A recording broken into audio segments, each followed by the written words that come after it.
Hi, and welcome to the Make the Game podcast. We're here at Media City today. Today we're joined by George. Hi, George. Hello. Thank you for having me. This is pretty cool. The sun's just come out, and I mean, look, there's a football pitch outside, so it's all right, isn't it? Exactly. George, do you want to introduce yourself, what you study at UA92? Yes. So my name's George Allen. I'm a sports journalism student. I've just finished my second year at UA92, and I absolutely love it. It's been brilliant. I do all sorts of things. Main sport is football, but I'm interested in all sorts else. So American football, darts, cricket. What else? I'm forgetting one. Rugby union, that is. And I'm open to more as well because who doesn't like watching sport on the telly? Well, people don't, but I do. So that's good. Amazing. So this leads quite nicely into my first question, which is what was it that initially attracted you to UA92? I think it was. I remember coming on open day, and I was looking at different unis, and the one thing that stood out about UA92 was the fact that I felt really looked after. I came to the open day, and they, explained everything, but it was the period after that where there were loads of events that got put on, that just kind of made you feel like they actually cared about you. You weren't just a number, and that was kind of the main attraction. Obviously, the course was a big thing anyway, but it was that kind of extra bit. It's like, what separates it, and the fact that, you got to meet people, do loads of fun things, and actually kind of know a few people when you came in September, was pretty ideal, really. And you've mentioned a little bit already about like how you're doing lots of things in the world of football. Could you take me back to that first step? Like what was the first thing that kind of got you into that? So what started it? So I mean, even when I was a lot younger, I used to commentate on my own FIFA matches, because I was a small little boy who wanted something to do. But I kind of always known that, every boy wants to be a footballer, but I knew I was never good enough to play football. So what's the next best thing? Well, to talk about it. So then it was right, can I do commentary? And then I did my own YouTube, and that sort of evolved into presenting. And so then it was like, right, well, how can I actually make this a career? And so I met Kyle Walker, the Sky Sports presenter, not the footballer. And I said, I want to do what you want to do. What advice have you got? And he said all the normal things like, get to know people in the industry, and start kind of, doing your own content. But the one thing he said which was different was get involved with your local team. And so I got involved with Altrincham Football Club, which are my local non-league team. And that meant that I could do pretty much everything. I had to go at commentary, doing interviews. That's evolved into doing live hosting, possibly a podcast at some point soon. Essentially, I've had a go at doing all sorts there, which has allowed me to make loads of mistakes and it not really matter. Have a lot of fun with it. And it's put me in a really good position now in terms of experience. And also, you get to go and watch football for free. So that's pretty amazing, really. And is that your favorite thing about it? Like, what's your favorite thing about working Oh, in football? I think it's adding to that atmosphere really, and creating moments that fans remember. So I was always really pleased when one of the goals I commentated on got posted across all of DAZN's platforms, and it did like 500,000 views. And I was quite happy with the commentary line because I'd pre-prepared it, but no one knew that. And it paired nicely, and it's those kind of things that you think, you've added something there rather than kind of taking away anything from it. So that's always fun. Yeah, that's amazing.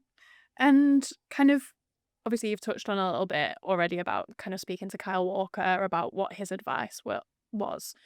What kind of at UA92, obviously we've got industry connections, we've got that real world exposure. How do you think that set you up for a career in football? I think there's all sorts of things. Whenever I speak to people in the industry, outside the industry, it's always you need the experience to get in there because you're not gonna get further really than any sort of first application stage without any experience.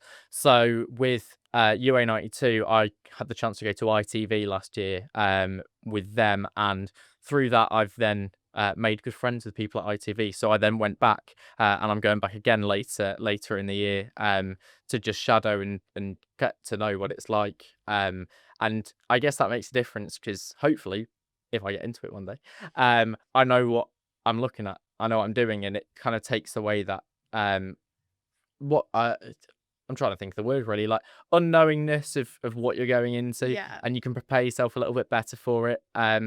And it also just kind of confirms like this is really what I want to do. It kind of hones you down into something that's um what you want to specialize in, I guess. And so like through the stuff at Altrincham, I found that I really as much as I do enjoy doing the commentary stuff, it's the presenting, it's the live hosting that's really my thing. I love interacting with people. And through partners with UA92, um, that's kind of just been confirmed more, whether that's internal stuff that I've done, or external with people like ITV.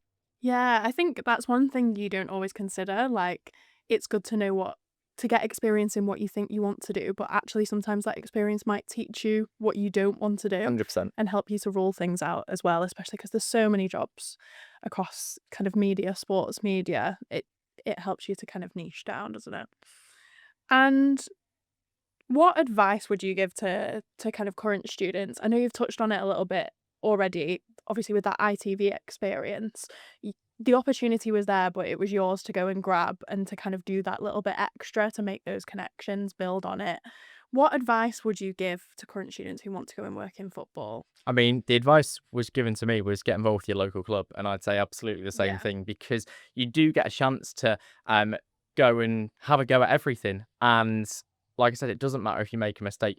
You can do silly little things like fit Christmas song titles into commentary, because that's the kind of thing that I like to do, and people seem to find it entertaining, and you can build something out of it. So it's not only kind of what you're offering to maybe a club, and because it's voluntary, you get kind of the thing out of it of getting to watch football for free, but also you're giving into a local community, and then also you can make your own content out of that. So like I said, with doing silly things like Christmas song titles, you can put that on TikTok, and it grows you as well as also you're getting better at the same time by doing whatever you're doing in a local club. So whether that is football or rugby or cricket or whatever it is, there's always an opportunity there, because there's so many people that kind of stand still and think, oh, I can't really be bothered to give up some of my time and go and put the effort in to do this. But that sets you apart from everyone else. And actually, I don't know what I'd do without it, to be honest, because it's great fun. I always look forward to when we've got a game on and you can go and get involved with it. And you become connected to that team as well. Yeah. Like I'm a Man United fan, but I'm not bothered when United lose, because they've been rubbish for the last however many years. But when Altrincham lose, that's really sad, because the players, you get close to them, get close to the management team, and you really feel part of something. And so when there's occasions like potentially getting to Wembley, then you potentially get to go into dressing rooms and all sorts of stuff like that, and that would be cool. I love that perspective as well of like kind of a lot of people have a lot of negative things to say about kind of work experience and kind of giving your time, and obviously there's an argument to be made like, should everything be paid? Should all internships be paid? But the perspective of giving back to the community and working with like a small grassroots team and bigger teams like Altrincham as well, like that, I really like that perspective. What's your dream role in football, George? Where would you want to end up? I would love to be on Sky Sports on Super Sunday, Monday Night Football, with Gary Neville if he's still there, Jamie Carragher, and all those sorts of pundits. I mean, who knows what it'll be by that time? But doing that kind of live hosting with people, like that's what I get my energy off. I really love finding people's perspectives, people's stories, and to combine that into football is brilliant. And then again, like at that point, you're getting paid to watch football, which is just like the dream job. So I would love to do that. But I'm kind of open to all sorts, any sort of live presenting, even pre-recorded stuff, TV, whatever it is. That's what I really enjoy doing. I see that for you. I think one day I'll turn on Sky Sports and it'll be you in the corner. And then you'll think, oh, I'll cancel the subscription now. And one last question. If you could sum up your time so far, obviously because you're only halfway through your time at UA92, in one word, what would it be? Oh, wow. I've got to think of this because I want to give it a good word. I'd say transformative. I love that. It's a great word. Yeah, we'll go with that, because I think obviously lots of people have literally completely changed them, and that can happen in all sorts of ways. That can happen personality wise, but also I think it gives you so many different skills that you need, and um actually you grow so much as a person, whether that's, um just by around people, or by what you can offer technically, and all sorts of stuff like that. Yeah, I'm very, very pleased that I made the decision to come here. That is amazing to hear. Because, like you say, it's not just those technical skills, it's not just what you do, but it's also those like softer skills as well. It's how you 100%. do it and how you put yourself across. And I think you put yourself across really well. So I hope so. thank you so much, George, Thank for you. joining us, and see you in the next episode.